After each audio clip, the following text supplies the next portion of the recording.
That was insane. Yeah, what the fuck? Wait, this is 3 months ago. It only has 2 million views. Can you imagine that? Yeah, it's insane. He didn't even do push-ups. He didn't even give me what I promised. What he promised me. He just did like 3 and then he stopped. Oh my god, that was what a beautiful mood in which to start a podcast. I suppose I am wearing a Punjab Kings hat and a Chargers jersey, so. The super over. Oh, yes, sir!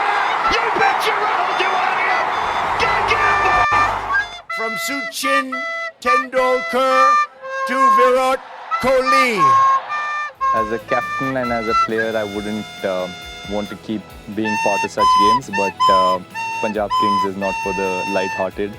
If you could create a career that doesn't currently exist, what would it be? Singer? That exists, brother. Gets it back with a point. It's going to run away for 4 and into the end. Kolkata Knight Riders are the champions.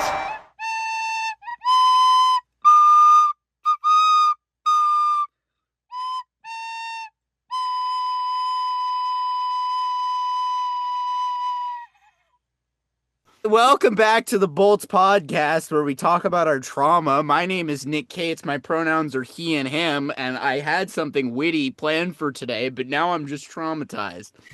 And my name is Aryan Ori, and my pronouns are he, him. Okay. We got a lot to talk about today. We got India versus England women's T20 series. We've got the India versus England men's test series. And we've got Major League Cricket taking place across LA, Texas, Florida. You name it, we got it. Right here in the United States. Stay tuned. I want to read you a little poem to start off the podcast. That is the witty thing that I had to start. If Shubman Gill has 1 million fans, I am one of them. If Shubman Gill has 10 fans, then I am one of them. If Shubman Gill has only 1 fan, then it's me. If Shubman Gill has no fans left, then that means I'm no longer on Earth. I don't believe any of what I just said. But it's a nice segue into the fact that that man can bat. Yes, he can. 269 runs. What a flyer. What a way to start your captaincy career, which we will get into. We will get into that. Happy 4th of July to all those who celebrate. And to all those who don't, happy Friday. I mean, why don't you celebrate? To all those who don't. Do you know who we're going to talk about right now to open up the podcast? Who? Jemima Rodriguez. Or as freaking the commentators annoyingly say, I don't know if it's the correct pronunciation or not. They say Jemmy Rodriguez. I always thought it was Jemima Rodriguez, but that's... I mean, I think Jemmy is just a nickname, but Rodriguez? Yeah. What is Rodriguez? They've been watching like some Moses Henriques lately. Like, I don't know.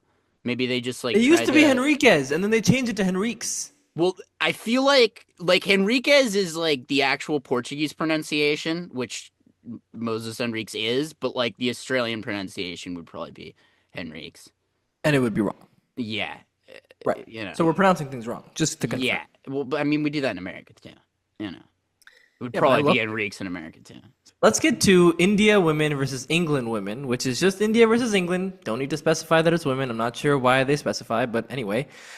India versus England. First T20. Would you like to take lead on this, or shall I take lead on this? I can take lead on this one. I just want to emphasize from the start that versus is a very strong word here because, versus implies competition. And certainly in this first match, there wasn't much of that. Neither was in the second, but we'll get to the second one. There was a little more in the second. There was a little more to be angry about in the second, I would say. Headline in this one, Smriti Mandhana, first international T20 century. And really, really, really smooth. This is one of those instances where I'm like, Aryan, how did you ever make a Nick to Smriti comparison? Because I don't know. I don't believe that I'm capable of batting I don't even remember doing that good. Or first episode, bud. That was when I was young. That was 15 episodes ago. That was 3 months ago or something. We've matured 15 years and 15 episodes, okay? We know not to make Nick to Smriti comparisons anymore. I do want to mention one thing about the Smriti Mandhana century, which was that apparently Smriti Mandhana in the post match, she was asked, normally you get to 80s and 90s and 70s, what pushed you past a century mark? And she said, Radha Yadav has been telling me, you've been scoring a lot of 80s and 90s, and you got to push past the 100 mark. It's time now. Yeah. And I think that really sort of motivated her. And when she did score a century, she pointed up to Radha Yadav and the dugout. So that's very heartening, and it shows the unity of this team. They're very good, well-oiled, sort of cohesive unit. Well, you can see it in the way they bat too. Like both of these matches, it feels like it's just bad motherfuckers straight the way down. Like you get one person out, and it's like, nope. You got Richa Ghosh, then you got Jemmy Rodriguez, then you got you got why I literally just watched these Amanjot Kaur. Yeah, you got Amanjot Kaur. They haven't even gotten to Sneh Rana yet, which I'm very disappointed in, but it's good for India because they have her batting coming in at like 10. Yep. But also, if I'm England, I'm looking at that, I'm like, this is impossible, right? Like this is like a 90% all-rounder team, and all of them can bat. And I mean, I think that England really fell for that. I know we were talking about the first match, but in the second match, they had 2 or 3 down fairly quickly, and then they just forgot that Jemmy Rodriguez and Amanjot Kaur can fucking bat, and it like completely didn't matter at all. They got Smriti down quickly. They got Shafali Verma has been maybe the only Indian batter who hasn't done anything yet, but this batting lineup just looks unbreakable. And I mean, Harmanpreet Kaur, I don't even think she's batted. Well, here's what happened. The first game she was injured. The second game she came back for Harleen Deol. They subbed Harleen Deol out, which is one of the stupidest decisions I've seen, because I think she's a fantastic batter. She's very dynamic. She came in at 1 down in the first T20, scored 43 off 23 deliveries, played some fantastic cricket, and then you're subbing her off in the second innings for Harmanpreet Kaur. Surely you could have found room in the squad for somebody else to take her place. Yeah. I'm really surprised to see. That doesn't make very much sense, honestly. I mean, and not to rub salt on Harmanpreet's wounds, but she ended up scoring 1 off 2, which... She's the fucking Terminator, dude. I'm sorry. She has to be in the squad. They just shouldn't have taken out Harleen Deol. Yeah. Harleen Deol's favorite IPL team? KKR. Nope. I can't hear you. It's kind of, the connection is kind of poor, Interesting. Let me pull up the scorecard. For 1 or 2? For 1. God, I hate you. Go! We don't bash big corporations on this podcast. Never. We would never do that. We love big corporations. Absolutely adore them. You know what I love? Big corporations. Buy from big corporations now. I love the smell of big corporations in the morning. Or in the evening. I'll take or in the afternoon. I'll take the smell of big corporations morning, noon, and night. Anytime. Back in. That's basically the India innings. Pretty poor bowling, I would say, up and down from England, except for Lauren Bell. Lauren Bell has kind of been the only player for England that has impressed me at all in this series. Both T20s. Lauren Bell has been on. She took 3 for 27 from her 4 overs in this match to lead the pace attack. And then we have the England innings. Plug your noses, because this one smells. Sophia Dunkley went out very quickly. Sophia Dunkley and Danny Wyatt Hodge have been shambolic. I don't know what's going on. I don't know if they're like smoking the sticky icky before they're going out there or what, but not even so much in this match, but especially in the second match, they single-handedly might have cost England the match, although that wasn't the easiest nut to crack. There were a fair few people who lost England the second match. Anyway, only person who scored was Nat Silverbrandt, which isn't surprising. England need to be better than making her score all the runs, because she can't fully carry the team. She's unbelievable, but she can't fully carry the team, as we would see in the second match as well. Tammy Beaumont got bowled while advancing, which maybe I haven't watched enough cricket, but I've never seen that before, and it looked embarrassing as shit. Really? Yeah. You've never seen that before? Wow. I mean, I've seen a stumping. But like she almost like left the ball after advance. Like I don't know what was going on. I don't know what to do with this England team. They concern me, and they were even more concerning in the second match. Okay, well, I guess that's pretty much it for the first T20, right? Not much else to say. I'll take the second T20 if you 97 run victory for India. Indian women. Last thing I have to say, that's fucking huge. Now I'm gonna go in England. I'm gonna go into depth about the second T20 because I have a lot of opinions about it, and I had a lot of like minute by minute breakdown where I was watching the game and Nat Sciver-Brunt captained one of the worst games as a captain I think I've seen in a long time. I was like, every decision she made, I was like, what are you talking about? So for starters, you're in Bristol, okay? A pitch that has nothing in it for the batting. It's a horrible pitch to bat on. It's only going to get worse over time, and you choose to bowl first. You're going to chase on that pitch. What is that decision? And obviously, it's not just her. I'm sure it's the management, right? They have a new coach in Charlotte Edwards, right? And she evidently takes some time to get used to the team dynamics, as all coaches do, I'm sure. But she's got a World Cup coming up at home. So she needs to get her act together as soon as possible because that was an atrocious decision. And Nat will take the blame, but obviously that was the whole management involved. Obviously, we got to talk about Jemima's insane innings. Now, I was watching this. Obviously, India lost 3 wickets really quickly. Just go down the gamut here. Smriti Mandhana kind of chipped it. Yeah, it doesn't really matter. It doesn't matter. It doesn't. Smriti Mandhana chipped it right to mid-on, one of the weirdest shots I've ever seen from her. It kind of seemed like she lost her patience. Shefali Verma's wicket, again. It was about time that Smriti got dismissed. She'd been batting for too long. Exactly. She was kind of bored. She was like, let's see what other people can do. Yeah. And then Harmanpreet Kaur has, this is going to be an unpopular opinion. I have never been impressed by her batting. Never. The only time I've ever been impressed by her batting is like 2 innings I saw against Australia. She loves devouring Australia. So that's great. And I will say she's a fantastic captain. She's a very, very good captain. So that's a huge dub. But I don't like her batting. I mean, the way she got out in the game, I mean, even Lauren Bell, like, covered her face like, oh my God, that was one of the worst deliveries I've ever bowled. She pulled it straight to fine leg.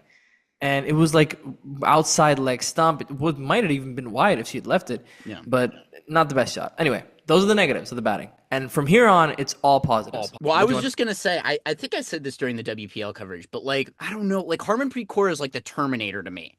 Like, the ultimate result of her cricketing is usually victory because she's just that good. But at the same time, like, I don't tune in to watch her play. It's almost like she's, like, workmanlike. It's just like she's completing a task and that's it. Whereas, like, my favorite thing about this Indian lineup is you just, like, all of these batters are so smooth and effortless and just playing these beautiful shots. And, yeah, Harmanpreet can do that. But, like, just not – it doesn't have that extra mustard, on it that I think a lot of these other batters have. And like I said the same thing about Hayley Matthews too. I don't tune in to watch you play. Like Joe Root's the same fucking way. Like I don't get it. Like what like okay, like yes, you are good at cricket. The results show you're good at cricket, but like I don't know if like the only Joe Root thing I can remember is the freaking delivery that he made today to get Washington Sundar, and that's because I watched it this morning. Like, they're just kind of forgettable. And, I mean, obviously very forgettable innings from Harmanpreet Kaur, but especially considering that they dropped Harleen Dial. That always makes things a little bit worse, especially when you come in for another person, and especially someone who just pulled off a flyer. I mean, to have almost a 200 strike rate against England in England in a T20 game, never easy. And that was like straight from the jump too. Like she just walked straight out there and she's like, it's like I've been batting for 3 overs already. I don't even care. I'm gonna hit you for 6. Absolutely. She had a lot of confidence and it showed. But I do think you're right. Harmanpreet tends to be a little bit. She is Terminator-esque in the fact that she's very methodical and she's very mechanical in the way she goes about things. She gets passionate when it comes to her batting, which every great cricketer does. But she is very methodical and mechanical with her captaincy and with the way she conducts herself on the pitch. And I think it's fantastic to watch her play. But you're right, you don't tune in to watch her bat. Exactly. I would tune in to watch Smriti bat, to watch Jemima bat, and I tune in to watch almost this most of this lineup bet except for Harmanpreet Kaur. Yes. I want to bring something up because this came up in the game. I have so much to talk about from this game because so many things were crazy. One of the We things I haven't want to gotten talk to about. the England innings yet, but Exactly. Nick Knight. So what happened was they bowled a bouncer to I believe it was I can't remember if it was Jemmy or if it was Amanjot Kaur. But they bowled a bouncer to one of these two women who both of them are quite short, right? Yeah. Filer bowled the bouncer wide. Nick Knight goes, they have to re-examine that rule because they're not giving enough leeway to the bowlers to bowl a bouncer. And I could, like, first of all, really biased in favor of England. That's crazy commentary. That's insane. Re-examine the bouncer rule. If it's over the head, it's over the head. There's nothing to be re-examined. it's It's been a rule. wide. You have to adjust your what? Delivery. It's the dumbest piece of commentary Is I've he ever smoking heard. crack? Probably. It was the dumbest complaint. It was such a like a whiny complaint. Yeah, it's crazy that he complained about that. It's crazy that he complained about that. And I was watching the game and I was like, "Oh my god, he's such a pansy. Like that's crazy. That's insane." But anyway, that's that. Yeah, it was so funny. Filer was crying about that wide and she'd already been hit for 10 runs in the over. And she goes up to, so Jemima, she bowled the bouncer to Jemima, and she goes up to her and she looks at her like, yeah, I got you. And she turns around and the umpire is calling wide. And she's like, oh, because that was supposed to be the end of the over. But she like looked so confident and so like, yeah, I got you now. And she bowled a wide, and guess what happened on the extra delivery? 6. Boundary, yeah, 4. It was hilarious. It was great to watch. It was great cricket to watch. You know what it is? Mhm. Guys, because like Nick Knight is making me very ashamed to be a Nick right now. I'm glad that I at least have sick Kates in the lower left. Because I will say, guys named Nick with whose last names end in "ite," it's a red flag. Because in America we have Nick Wright too, and he is one of the biggest morons in sports. Cricket, baseball, football. Oh my God, that guy does not have two brains. That guy's probably dumber than Nick Knight, to be fully honest with you. But I beware of Nick Ites. That's all I have to say. I want to make special mention of Sophie Eccleston, who's obviously the greatest bowler in women's cricket today. She was none for 6 and 2. So she bowled 2 great overs. She was none for 6 and 2, and then for the next 2 overs, she gave 24 runs. Damn. Yeah. So it was she was finally figured out, and good on Amanjot. I mean, her maiden half century, and she took her time. She was batting with Jemima. Jemima was killing it. She was shuffling left and right. She was, hitting these like scoops, these crazy scoops. She hit like 4 or 5 ramps, I think. Outside off, like cut shot length as well. She was really, and the bowlers were so frustrated. The commentators were frustrated, and I love it when the commentators get frustrated. Mel Jones was commentating as well, and Nick Knight was like very like almost Nasser Hussain-esque. Like he was one of the worst, like most annoying commentators I've ever heard. I actually prefer Nasser Hussain. I hate Nasser Hussain. That guy is just perpetually whining and complaining, and he's very anti-India. He hates India. He always commentates against India. So I always am very like, I don't like that. But yeah, so when Jemima got out, to Lauren Bell caught at like cover, she kind of chipped it straight to her. Dunkley, mind you, great fielder. She was kind of in the game the whole time. Tammy Beaumont had a rough go of it on the field. She kind of dropped a sitter. Wasn't the only place Tammy Beaumont had a rough go of it. Yes, exactly.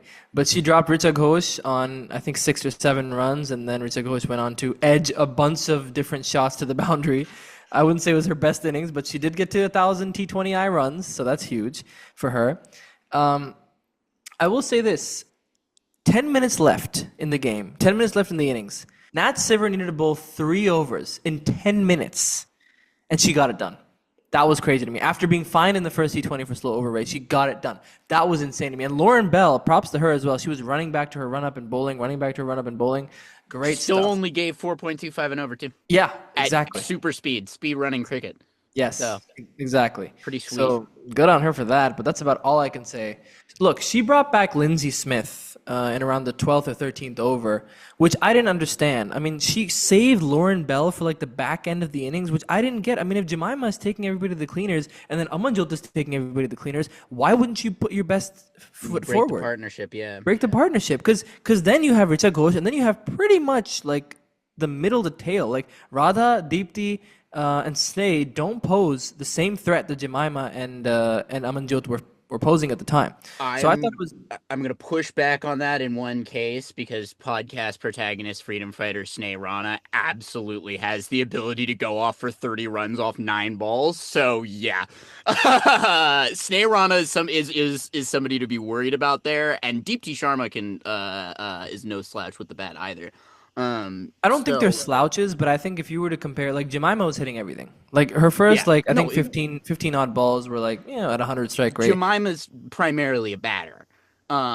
She's just a batter, yeah. Yeah. So, but like, I mean, for a lower, like for middle order batters, like, Sneh Rana, Deepti Sharma, like both of them can fucking hit a couple balls. So, I mean, look, Lindsay Smith went for 37 runs in 3 overs. So when she gave 14 in her first, she ended up giving 23 in her next 2, right? So why are you doing that? Like, why are you giving Lindsay Smith the ball when Bell is right there? She's ready, Like, she got cut on her first ball by Amanjot. And Amanjot wasn't even trying to hit that many deliveries at that point in her innings. She was kind of early on in her innings. She was like letting Jemima take the lead. I thought that was bad strategy. I don't think they picked enough bowlers. I think they did. I think they just didn't do well. And I'll get to this right now, which is the fact that it seemed like a rudderless ship. Yeah. Right? There was a complaint made by Simon Duell, and I think it was completely correct. He kept asking, what's the plan? Nat, what's the plan? Because the whole offside field was inside the circle, and everybody kept bowling outside off and kept getting chipped over the cover fielders for 4. But there wasn't a plan in the first match either. They bowled every fucking ball in the slot. That's the problem. So, so there are two big issues here. One, there's a captaincy issue. There's no plan. There's no game strategy. Where do you want to bowl? I mean, if you're putting cow corner out, you're putting square leg out, and you're putting fine leg out, and then you're bowling me nice, like in the slot cover drive deliveries, I'm going to chip you every day of every week of every month of every year over the cover point area, right? But if you have a plan, if you have the cover fielder outside, and then you're bowling me that, chances are I hit 2 boundaries and chip the third one to the fielder, right? Or just bowl like an in-swinger or an off-cutter and get them to try and play it, through the line onto the onside for 6, and then they miss it, and you can sort of do like maybe the more intelligent Harshal Patel. Exactly.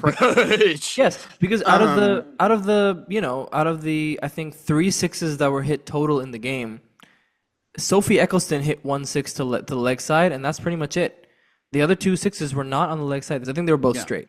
So no one's hitting leg side and offside 6s. So chances are, if they loft it in the sky on the leg side, they're getting out. Yeah. So I thought that was a very weird. Like that. I agree with Simon Duell. It was a rudderless ship with sort of no plan, right? Well, I'm looking at this at these bowling economies, and like you have 4 bowlers going at over 10 and over. Nat Silverbrunt, you are a good bowler yourself. You are a very capable T20 bowler. Why are you bowling 0 overs? Are you injured or are you being stupid? Just so you know, Nat Silverbrunt is going to be out of the third T20 due to groin injury. By the way, that might be why she didn't bowl. Okay, take probably. that back. Probably. That's not a good injury thing to have if you're trying to bowl. Tammy Beaumont will step in as England captain. Right. So now we get to the England women's innings. Right. Oh boy. Dunkley's run out. First of all, great freaking throw from Deepti Sharma, but Dunkley is way out of her. She taps and runs, and Danny White-Hodge is like, "What are you talking about? What are you talking about?" And then Dunkley turns around and looks at Hodge like she's just murdered her entire family. Like, no, that was your fault, Dunkley. What are you looking at? That's straight to Deepti, and Deepti with a great throw. Easy collection for Richard Ghosh. Oh, Sonny G, what do you think of that, bud? He should not be going in that dressing room. He should be going in the other dressing room. Thanks, Sonny. I love that soundboard. It's all there is to say. I mean, it's true. Well, I don't know if it's one of the worst runouts I've ever seen because there were other people who came to bat for England in this innings. Yes, there were. So, and I will say good news for all you Danny Wyatt-Hodge fans out there. After a 3-duck streak for Danny Wyatt-Hodge, she broke that streak. But by the barest of margins. by the barest of margins. She scored 1 of 2 deliveries. It was a very bizarre shot. She just chipped Deepti right to mid-off, and Harmanpreet with a great catch, kind of like face level catch. Good on you, Danny. Good on you for breaking the streak, and also good on you for getting out early, so my Indian team could do better. And here's the funniest. This is the funniest thing. Nick Knight once again coming in with the most garbage. And literally, I was watching the game with my dad, and I told him because Nick Knight said, "Danny Whitehodge has got a great record against spin," and I told him, I said, "She's gonna get out. I know it because Nick Knight said so." And the first ball she faces of Deepti chips it right to mid-off. I was so happy. About that. I was like, good. Hopefully you just stop commentating. The only other thing I know about Danny Whitehodge is that her nickname in the England dressing room is Waggy because she likes to date footballers, and she ended up marrying a football agent. Americans, WAG stands for wife and girlfriend. The only WAG in American sports is Taylor Swift. Wait, what is wife and girlfriend? Like, what is the what does So that they mean? call like the biggest wag ever is Victoria Beckham. Like all the wives and girlfriends that go to Premier League matches are called wags. So Danny Whitehodge's teammates nicknamed her Waggy because she likes to date footballers. And then she goes to the games. Yes, but Maxwellian run from Danny Whitehodge. I completely agree. So and Maxwellian run from Nick Knight. Screw that guy. The thing is like Maxwell's comment does come around every 75 innings, but I've never seen Nick Knight come around fucking once. Exactly right. Well put. Very well put. I do wanna give credit where credit is due. I had no hope in Tammy Beaumont, and I had no hope in Amy Jones for sure. But they really did a good job. Tammy Beaumont especially, she looked completely invincible the way she was hitting everybody everywhere. And I think the Indians started to panic a lot. Arundhati Reddy was not at her best today, even though her figures are pretty decent, 16 runs in 3 overs given. Deepti Sharma was at her worst today, actually. She gave the number of low full tosses she gave and higher full tosses she gave. It was actually unbelievable. Like, it was laughable. Radha Yadav wasn't great either. She was giving a lot of down the leg bowling, and it showed in her figures, 38 and 4 overs given. But Tammy Beaumont was a special innings from her, 54 of 35. There was a point where it looked like it was England's game when she and Amy Jones were batting for quite some time. It Didn't end so auspiciously for Tammy Beaumont now, did it, though? It was very anticlimactic. She tips the ball. Sneha dives, gets the ball, throws it while she's kneeling, mind you. Radha Yadav collects the delivery. For some reason, it takes like a second and a half for Radha Yadav to like dislodge the stumps. I don't know why it took her so long. But even so, she goes, "How's that?" And she didn't even think it was out. She was like, "It's not out." And guess what happens? She's out by like 3 inches. Like, it's a comfortable wicket for the Indians. That was the game, to be honest. Amy Jones tried to sort of consolidate a little bit, but it was already over by then.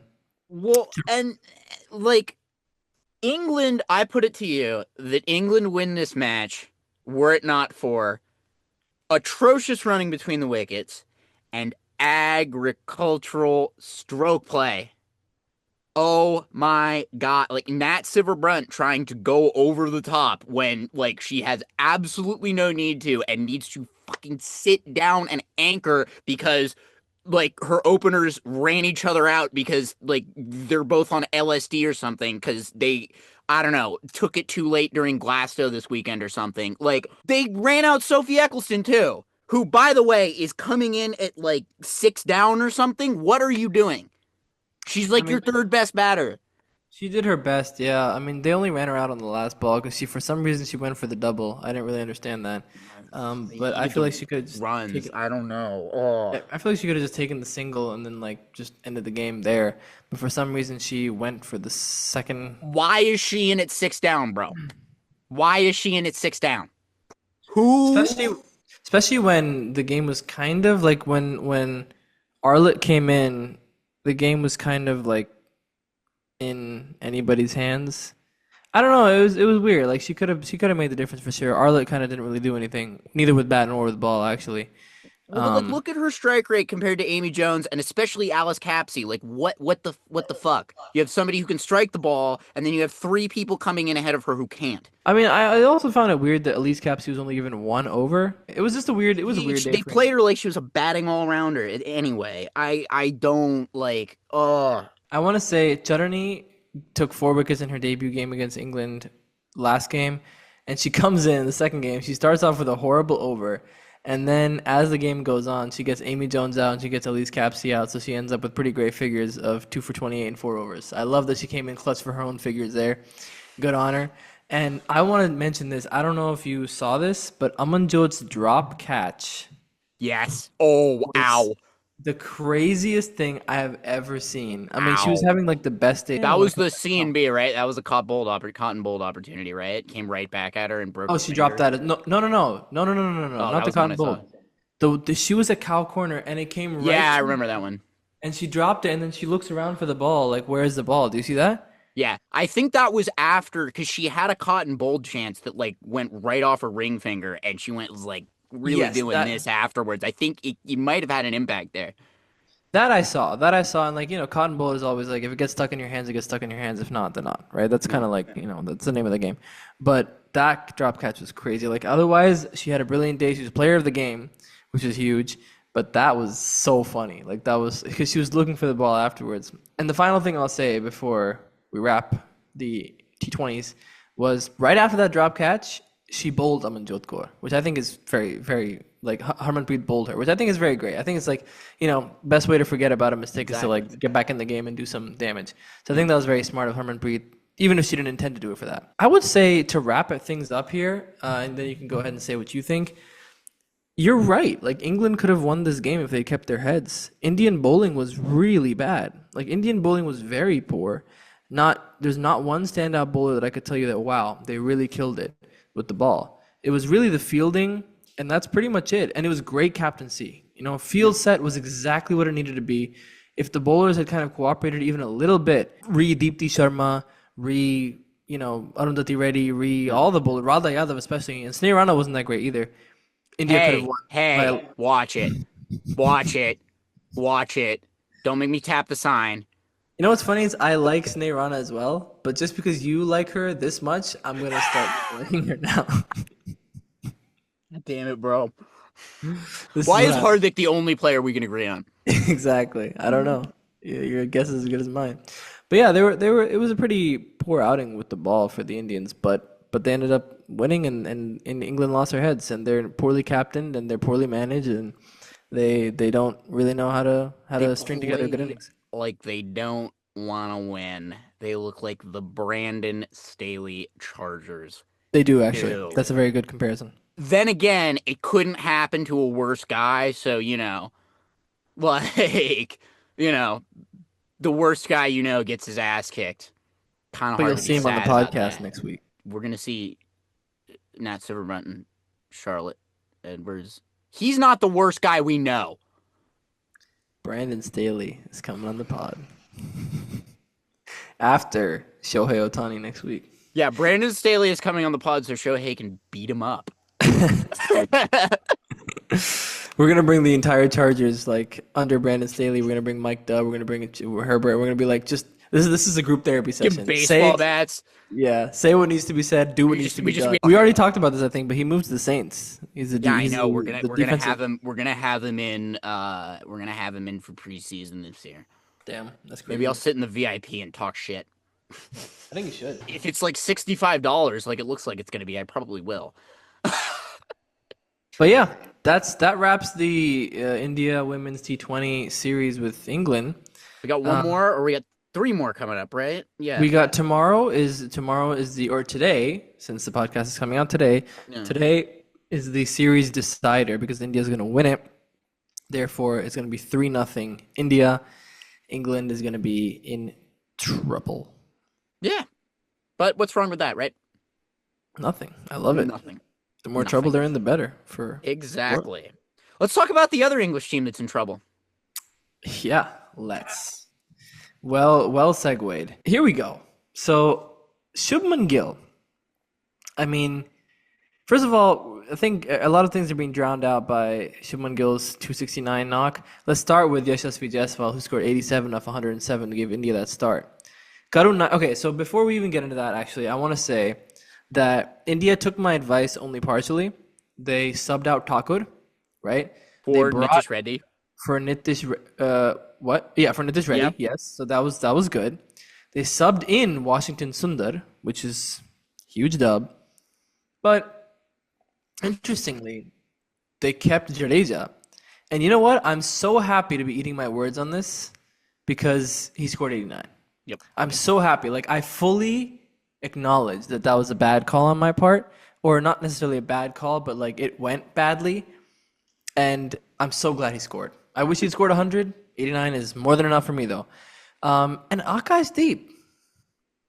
For Bumrah. It was such an interesting move, and I was watching him bowl this morning. How With about those 22 figures, though, man? How with about those 22 figures? with 22 overs left in the day for England, and they came out to bat. I was like, okay, the first over he gave 12 runs, including one no ball, but I think there was a bit of an issue with the crease, and his ankle kept slipping. But he comes in his second over and he just cleans up Duckett and Ollie Pope like on consecutive deliveries. And I was like, and by cleans up I mean, both of them caught at slip, one by Shubman Gill and one by KL Rahul. Interestingly, Ben Flailing reckless shots. I don't remember who said. I think it was about Crawley. It's a nothing shot.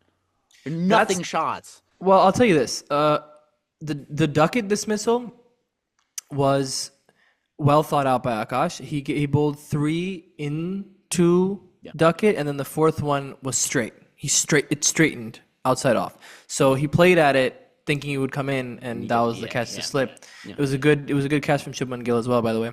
The Ollie Pope shot was garbage. You're absolutely right about that. It's coming into like off and middle, and he's trying to flick it. Like, where are you flicking that, bro? Where is that? Where you want that to go? It was bizarre. Just cover drives, dude. It's a fucking test. Like, Exactly. Or defend it, just like front foot, like defend it. Like, it's your first delivery. Where are you going? Why are you playing across the line? Does this look like the IPL to you? Like, what are you doing? There's no time. There's no time limit. Like, if anything, with England in that situation, you should be playing for a freaking draw because it's your best chance to not lose this damn match. The only thing I have to say about Ben Duckett is I've been looking a lot at his face over the past couple of days, and it really does look like God said "fuck it" when he made it. That's all I have to say. And I don't know. I don't like Zach Crawley's face either. And I'm glad he got out. But caught bold, 3 straight caught bold. The fucking drawback of baseball right there. Right? You're going to play 2 aggressive shots at balls you don't need to, trying to score too quickly because you were a fucking idiot and you gave up 587 runs in your first innings, bowling first. Like, anyway, I hope they lose. I always hope they lose because I'm a real American patriot. Let's go bald Eagles, am I right? I will say that the I don't know if you saw the review, the Harry Brook review. That was really close. Like, I'm surprised that was not out. Like, that was umpire's call. That it was for those unversed folk. It was a delivery bowled by Siraj, kind of angling into the pads, and it was for me crashing into middle and leg, at least leg. But for some reason, it was hitting the top of the leg. It looked like that's what Hawkeye ended up saying, which I was like, Hawkeye always makes me feel like, is this really the best technology we have to predict where the ball is going? Surely there's better ways to win Supersport, eh? Like, what we could do? That's funny. It's a deep cut. You know what we could do? We could literally, what would be better than this? We could literally have a guy trace the ball with his hand every ball. And so when they say, okay, we want to review, we could have the guy go like, okay, this is where my hand was, and here. Like, just literally do that. That's better than Hawkeye. So ass, bro. I don't know. Like, but yeah, the Crawley dismissal I want to mention because Siraj, this is what I like about the Indian selection committee. They persisted with Siraj, and Siraj is a great England bowler. He didn't do that well in the first test for sure, but he bowls this like he crashes in, and he bangs it in, and the Crawley dismissal was just like outside off. Great pace, and Crawley just like, again, another nothing shot. You're right. He just slashes at it, and it goes straight to Qatar Nair. But this is the issue with playing freaking baseball in tests. You're gonna end up playing at balls outside off stump that like a normal cricket team is going to leave, And you're gonna edge it to people like, yeah, every once in a while, okay, you'll get your like 200 off 150 balls, like good job, Bob's your uncle. But like most of the time, this is what happens. And look, I get in shorter formats wanting, look, that's kind of how Punjab Kings play when we're on song, is we just fuck you up and don't care. But this is a test. The entire point is that you can take your damn time. They give you 2 extra days that they do in club cricket, so you can take your damn time. Exactly. So that's kind of the England innings for you. You see why they say that there's a masochistic streak to being an England cricket fan. And I'm an England cricket hater, and even I want to jump out of my fucking skin right now. Yeah.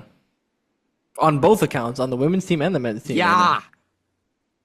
It's, oh my God. It's like their cricket board's as dumb as their government. It's insane. What pisses me off is that Joe Root is not out yet.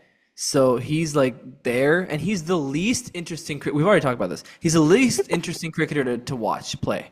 And I can't wait for him to get out or for this match to be over, whichever comes first. Because I just don't want to watch him bat. Like, I like watching other English cricketers bat sometimes, but not him. He's so garbage. Like, I like watching Ben Stokes bat. I was going to say, he's kind of my one guy in the team. There's a couple of the bowlers. Like, I like Mark Wood. I don't like Mark Wood. I like Chris Wokes because he's so bad. I kind of like Chris Wokes, too. But I just like Mark Wood because he's a crazy northerner who destroys his body to bowl really fast. And I respect that. You know who else is a crazy northerner who destroys his body to bowl well? Omran Malik. And I got that on the first try. Nailed it. That was good. Nailed it. That was pretty A+ delivery, I gotta say. Thank you. Appreciate it. You know who really didn't impress me with their bowling this test match? Who? Bashir. Yeah, he took a couple of wickets. He was just in that. One of the wickets he took was freaking Siraj, and that was one of the most garbage wickets I've ever seen in my life. Like, you can have that. Shoaib Bashir was not on his game as he was in the first test for sure. And I think a lot of the times India gets flummoxed by debut bowlers. Yeah. So as soon as they face them in one game, they're like, all right, we got it now. We'll take it from here. Bashir was in that like weird kind of no man's land that England had going on for like 20, 30 overs until Joe Root took Sundar, where like they were just like having guys bowl spells to like pass the time for a little while. And like they were literally showing the crowd being asleep. The only reason I wasn't asleep is that I'd just gotten up. So, you know. Interesting statistic. India has never won a test match at Edgbaston, ever. Look, I could see a draw here, but then, you know, we didn't even talk. We talked a little bit about it, but England 3 down inside of 20 overs. They're probably gonna have to follow on. Like, I mean, you talk about the Bashir like middle overs period. I mean, he was getting taken to the cleaners by Gill. Yeah. Like, it was like he was easy to pick. He was just bowling the same thing over and over. Like, kind of like trying to turn it in from outside off into middle, and Gill had his number, and so did Jadeja, to be honest. Gill was so confident. Like, Gill looked like Smriti. Yeah. Like, just like... I mean, I think facing like 300 balls will do that to you. But, probably. Like, even early in his innings, just you watch every single boundary he hit, and they're so smooth. They're so nice. It's just such smooth... Like they say, really great cricketing strokes. Like, he was just so strong. Through all areas of the field. He hit 34s. In a 269-run innings. By the way, 269, nice. Needs to be said. Shout out Josh Tung for giving Shubman Gill the easiest, like, 199 to 200 199 to 200 delivery, like, outside leg, like, nothing delivery, easy money, like, easy pickings pull shot for the 200. Shout out Josh. Good guy. Good guy. I like him now. And Harry Brook as well for giving Shubman the 250. Why were they bowling him? Because to give Gill the 250. Fair enough. Nice guys. Yeah. Not much to say. Indian batting was freaking brilliant, and England batting so far has been pretty bad, but it remains to be seen what happens. And I hope this match is over tomorrow. Very easily could be. Very easily could be. I do want to mention that being a captain and scoring runs is very difficult. So for Shubman to come in a second test match captain in England against England is remarkable. He had a century in the first match too. He scored like 400 runs in like a test and a half. Brilliant. I mean, it needs to be said. It's fantastic. And I didn't back Gill to be like the captain. You know, I didn't back it. I didn't think it was the best idea, but that was amazing. It was really, really, really good stuff to see. All right, let's move on. Let's move on to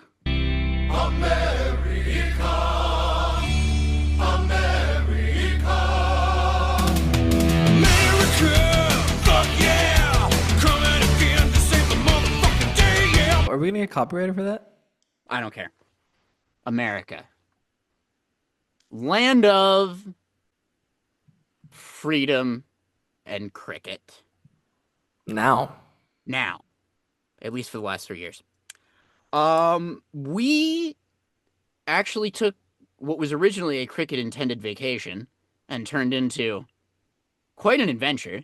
Up to Oakland, the beautiful Oakland Coliseum, which you can see behind me. One small corner of it.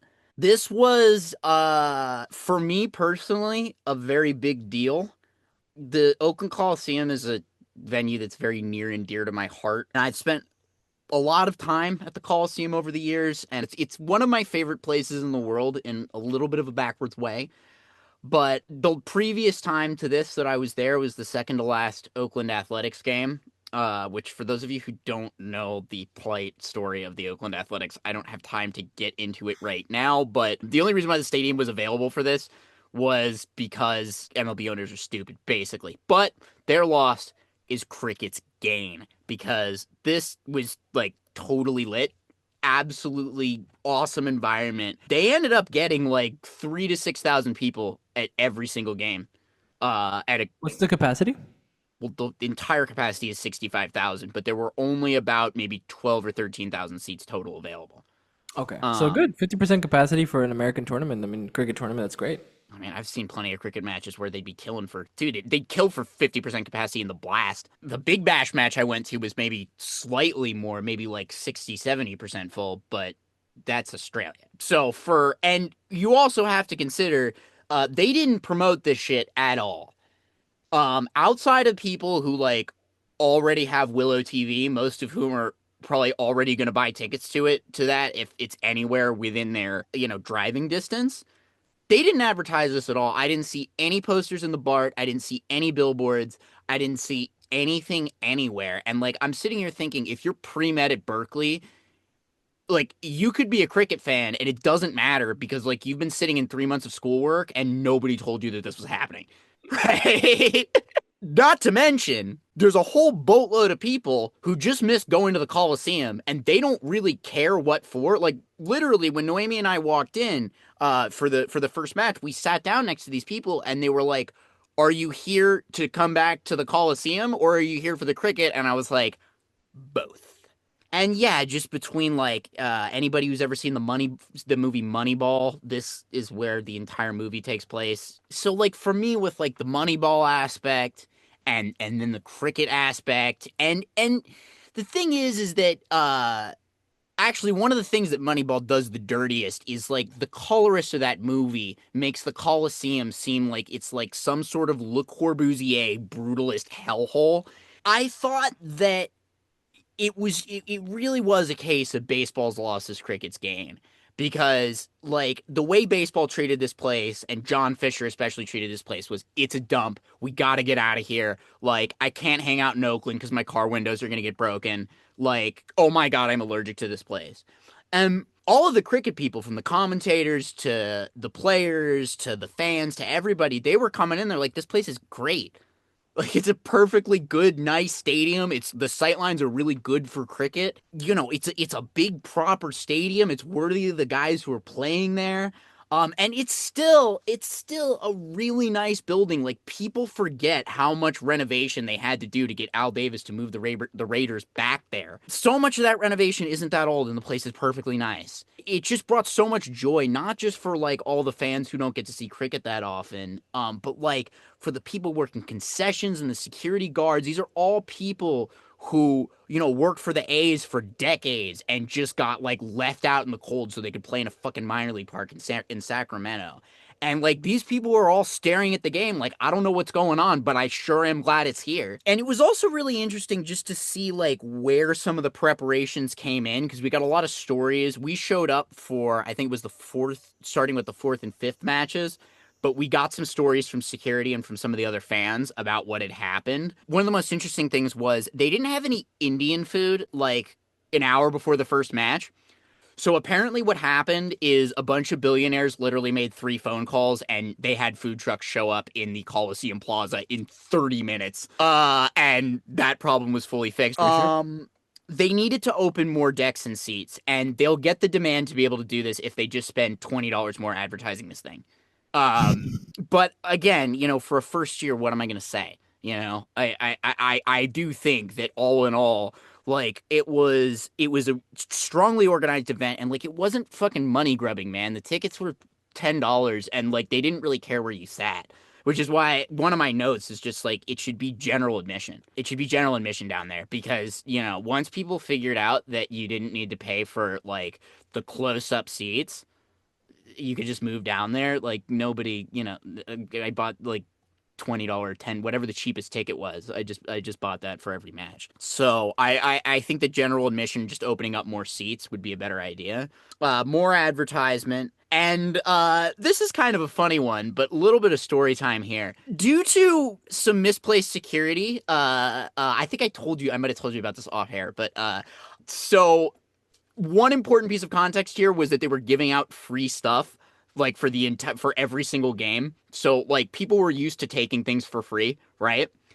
But on the way out of the first match on Sunday, the exit path went right past the MLC storage closet, which wasn't guarded, was completely open, and had a bunch of boxes of shit lying around in the middle of it, all of which that looked like it was meant to be free to be collected, right? So basically within about 3 minutes you had an instance of spontaneous looting, because this wasn't just where they kept the free flags. They had jerseys back there, and I saw a bunch of people taking them. I'm walking in here and I'm like, I feel like we've like a whole bunch of people who like just came here to see something else. Like the spirit of the Bay Area has taken them, and we're now all just like engaged in an instance of casual collective looting, which I thought was hilarious. Listen, it's no skin off my back if they forget to guard that thing again, but I just thought that was the funniest fucking thing ever. I didn't take anything that cost money. All I took was one Seattle Orcas flag that was free. And they were free. Good boy. And I actually ended up getting 3 more Seattle Orcas flags for free at subsequent games. But one of the Alameda County Board of Supervisors, who also happens to be on the board of USA Cricket, which I found really interesting, made a statement to the effect of, "This was huge. We love cricket. We think this was a huge success, and cricket should be here to stay." So I think that, and on Sunday, against all odds, who else but the most attractive man on the planet, Jay Shaw, showed up at the Oakland Coliseum. And there were a lot of people online who were like, well, you know, you have a lot of like, you know, Indian billionaires and IPL owners who are invested in this league. Like he's there to check up on, you know, the investment. But I really want to read into this that the chairman of the ICC at the Oakland Coliseum means that there is at least some consideration to play international matches here. And all I have to say is, you want to fill every one of those 65,000 seats, give me India, Pakistan, and they will come. For sure. For sure. They could probably sell those tickets at least $200 a pop and make $11 billion off that game. I'm just saying. Even well, they'll never do Australia, England there, because both those countries have boards with poles up their asses. But you get a good international, you could at least get like maybe like a South Africa, New Zealand, or you know, like a couple of good teams, maybe like India against any one of those teams even. I mean, India, Pakistan is probably the most viable option because they need a neutral ground. Because Pakistan will play in India, and India, more importantly, won't play in Pakistan. Yeah. So, but that's where it would be necessary. But even like you could throw a couple of one-offs there, you know. Oh yeah. Even like India, Australia, or you know, a relatively high profile matchup, you can get 20, 30,000 out there for sure.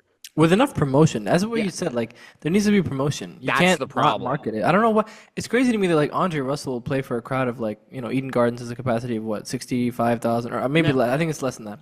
But he'll play for them. He'll play for them like in the highest stake situation. Then playing in the MLC for 3,000 people. It must be such a culture shock. It must be like, wow, I'm kind of just doing net practice. Yeah, well, it's just shocking to me that like they kind of did everything but like the last part with the promotion. Like I swear to God, and this is an LA thing, but I feel that this is like, this was entirely true with the San Francisco Unicorns up in the Bay Area as well. I have seen multiple billboards, and you probably have too, because they play they play near the undisclosed location where you went to college.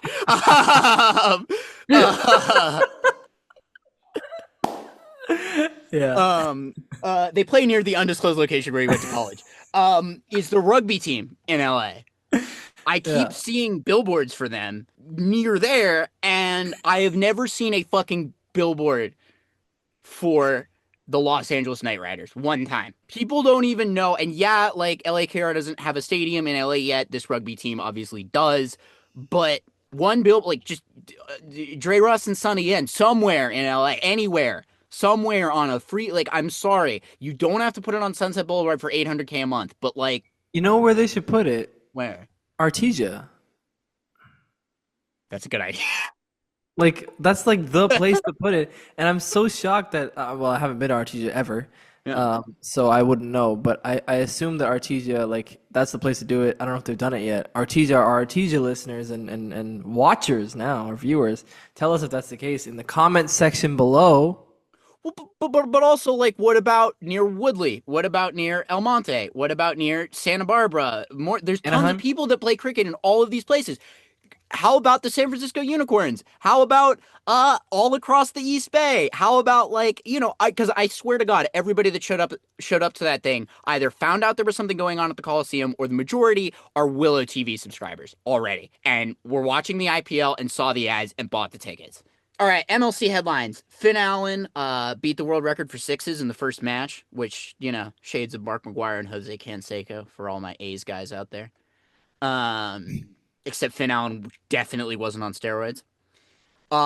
Mostly San Francisco Unicorns have been bossing a lot of people. They've kind of fallen off over the past couple of matches, but early part of the season, they were just steamrolling everybody. Washington Freedom have appointed Glenn as their captain, and it's not a complete tire fire. I kind of feel personally attacked. I'll tell you what made me feel really personally attacked was Glenn making 100 in front of my own face. That didn't feel great. And I think it might have even been against LAKR too. Like it was really a personal attack from Glenn. Well, then it didn't count. If anybody's scoring runs against LAKR, it doesn't count because they are the worst team I have ever seen play cricket. Really are trash. TSK, I will say TSK, because like there was a part of me that never really got totally all of the Chennai hate. And then hold on. This is huge news to me. But go on. I'm gonna give you a full chance to. The reason why is I always thought that Mumbai were the true Yankees, and as such, CSK could only be so bad. Here's what changed my mind. I walked into the stadium, and I heard the fucking whistles. Oh my God. Oh. That is a fucking war crime, bro. That is a fucking war crime, bro. There is a reason they are banned from every other stadium in every other country, and indeed every other country level subdivision other than Tamil Nadu in the world. And I guess the Oakland Coliseum. Like, how do the CSK fans not murder each other? That's my question.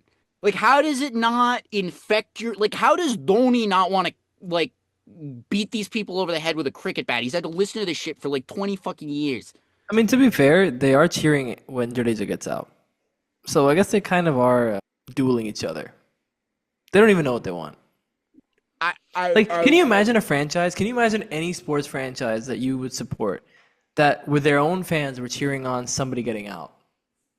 From their own team. Like if like for example like Andre Russell or let's say like I don't know, Quinton de Kock got out and everyone went woo, now Unkreech gets to come in. I'd be like, what am I supporting right now? Imagine that was CSK. I do back your point on Mumbai Indians being like, you know, the dirt bags, but Hardik's there, so it immediately makes it 9 times better. But I did hate Mumbai before he was there. Like, well, no, not before he went back. Hardik was Mr. Mumbai forever. He's been with Mumbai for most of his career. Like, yes. And they were so hateable. I hated him at that time when he wasn't the captain. But for me, Hardik being captain is like the only correct decision Mumbai Indians has ever made. That's fair. Still hate him. I back the hate. I think it makes sense because I don't think. Do you love Hardik Pandya as much as I do? Do you think?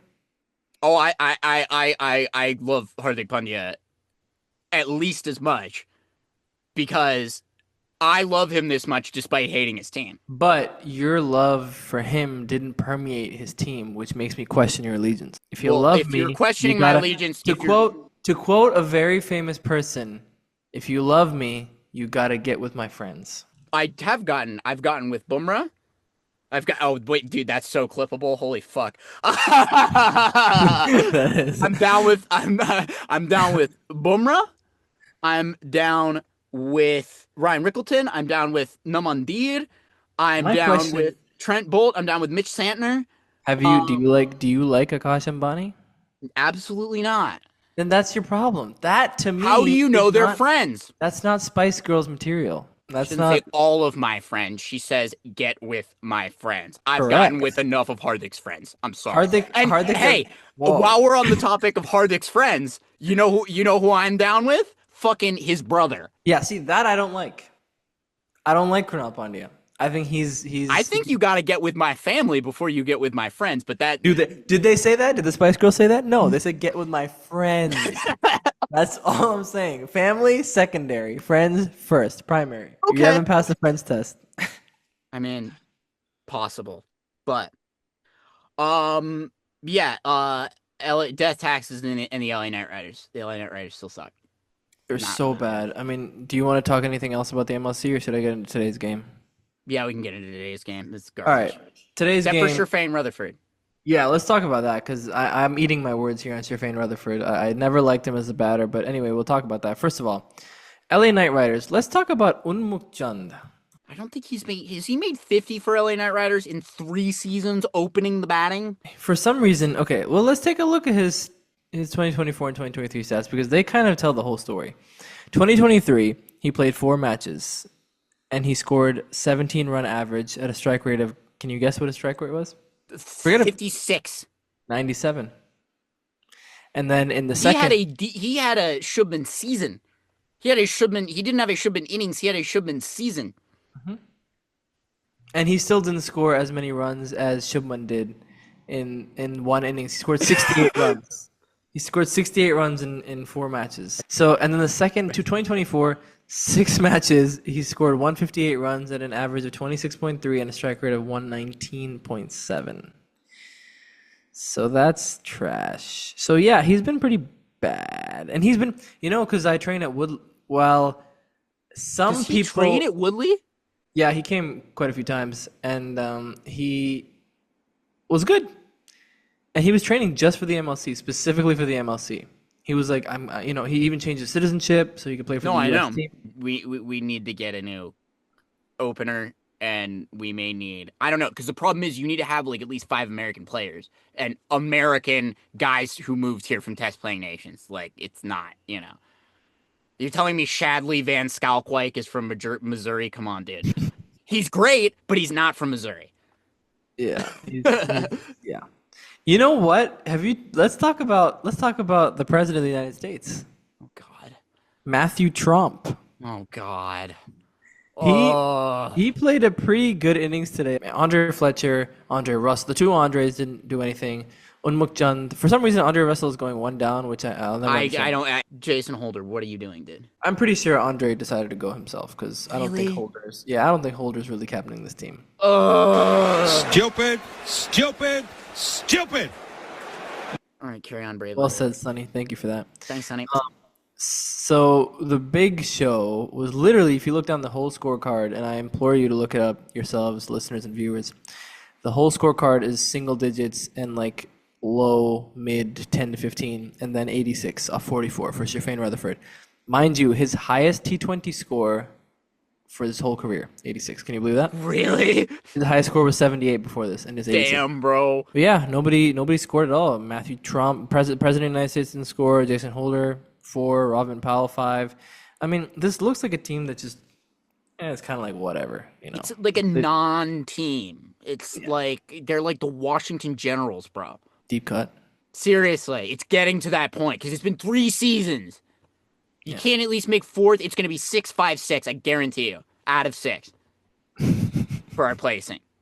This is actually worse than PBKS. At least PBKS are always 1 win from making the playoffs. Yes. Like, I don't think I've ever seen a PBKS season that is as bad as an average LAKR season. Yes, LAKR is dead last, 1 win and 7 losses in 8 games, and that is that. And in response to LAKR's 154 for 8 in 20 overs that they pretty much crawled and begged to get to, MI New York, who also was 1 win and 5 losses before this game, or 1 win and 6 losses before this game, chased it down with 2.1 overs to spare, with Quinton de Kock getting out for 11 off 12, and then Mononk Patel and Nicholas Puran, Nicky P, end up scoring all the runs. 56 and Mononk 44. Patel has been very good this season. He's been having a quietly very good season. Maybe we should steal him from MI New York. We could use him. He had a good World Cup as well.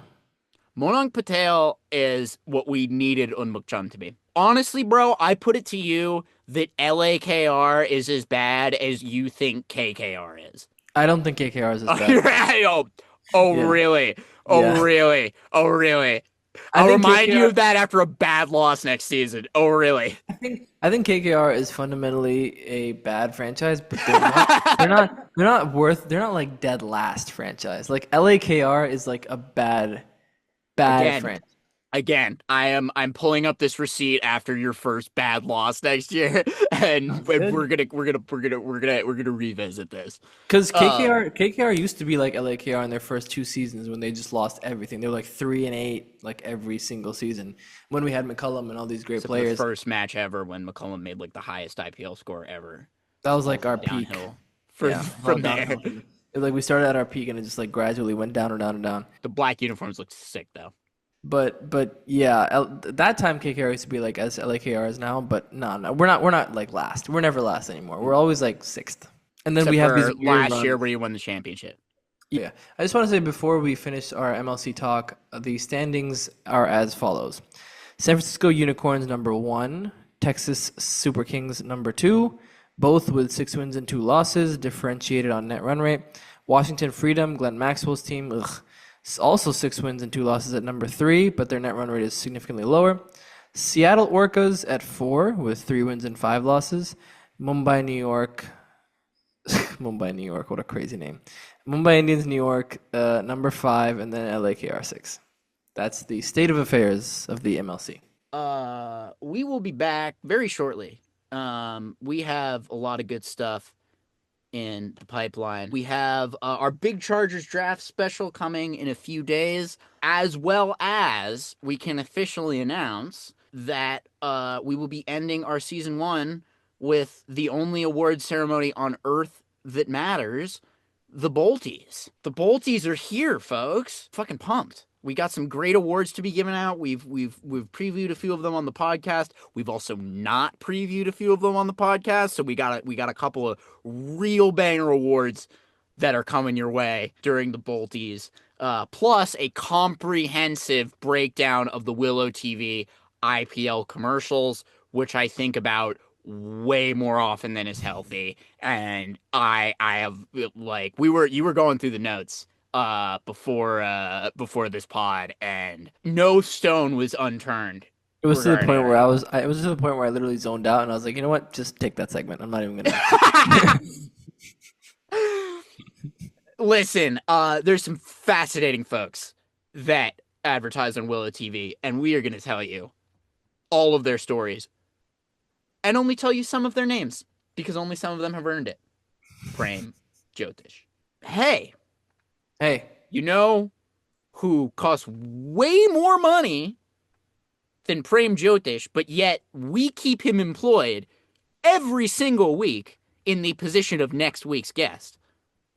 Who else but Shohei Ohtani, who will be joining us next week to give his ultimate opinion on how to fix the LA Knight Riders. So, for Ariane Ori, certified caduce Brandon Staley, and everybody else guilty by association with the NFL's 4077 team, my name is Nick Cates, and I'm saying, well... I've got so much to say and so little time to say it. Great job, everybody. Who's got it better than us?